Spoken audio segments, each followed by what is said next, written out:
12వ నెల 34,000 కోట్ల రూపాయలు పింఛన్ల రూపేణా పేదవాళ్ళకి ఇచ్చిన ఏకైక ప్రభుత్వం భారతదేశంలోనే కాదు ప్రపంచంలో ఎక్కడా ఉండదు. అలాంటి ప్రభుత్వం ఈ ప్రభుత్వం అని చెప్పి కూడా నేను మీకు తెలియజేస్తున్నా.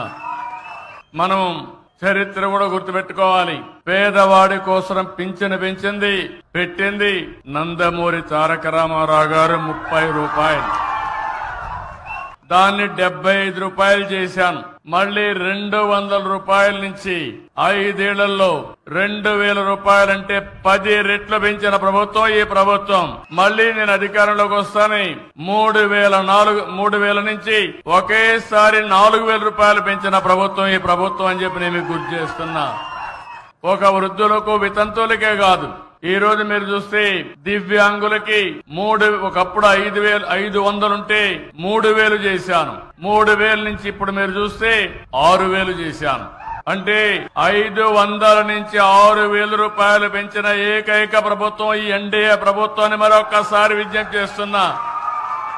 ఎవరన్నా డయాలిసిస్ వచ్చి కిడ్నీ ప్రాబ్లం ఉండి సమస్యలుంటే వాళ్లకు 10,000 రూపాయలు ఇస్తున్నాం. కొంతమంది బెడ్ కే పరిమితం అయిపోయి ఉంటే ఇంట్లో వాళ్ళు కూడా సేవలు చేయాలి కాబట్టి అలాంటి వాళ్లకు 15,000 రూపాయలు ఇచ్చే ఏకైక ప్రభుత్వం.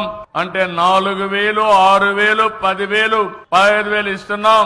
నేను సవాల్ విసురుతున్నా, భారతదేశంలో ఎక్కడైనా ఇస్తున్నారా ఒక్కసారి మీరే వెరిఫై చేసుకోవాల్సిందిగా మిమ్మల్ని కోరుతున్నా.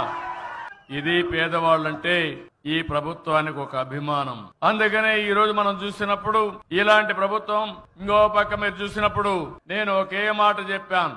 మొదటి తారీఖున ప్రభుత్వ యంత్రాంగం పేదల గురించి ఆలోచించాలి. ప్రతి ఒక్కరూ గ్రామాలకు వెళ్ళాలి, పేదవాళ్ళని దర్శనం చేసుకోవాలి. ప్రజాప్రతినిధులు, ఎమ్మెల్యేలు, ఎంపీలు, అక్కడ స్థానిక సంస్థల్లో ఉండే నాయకులు అందరూ కూడా మీ దగ్గరకు వచ్చి మీకు ఆ పింఛనిచ్చే కార్యక్రమంలో భాగస్వాములైతే మీ కష్టాలు నేరుగా అర్థమవుతాయి, కష్టాలు తీర్చే మనస్తత్వం వస్తుంది. అందుకనే ఈ రోజు రాష్ట్రం అంతా కూడా తెల్లవారితో నిద్ర లేస్తానే 6 గంటలకే మీ దర్శనం మా ఆఫీసర్లు, మా నాయకులు తీసుకున్నారంటే అదే మేము చూపించే చొరవని మరొక్కసారి మీ అందరికీ విజ్ఞప్తి చేస్తున్నా.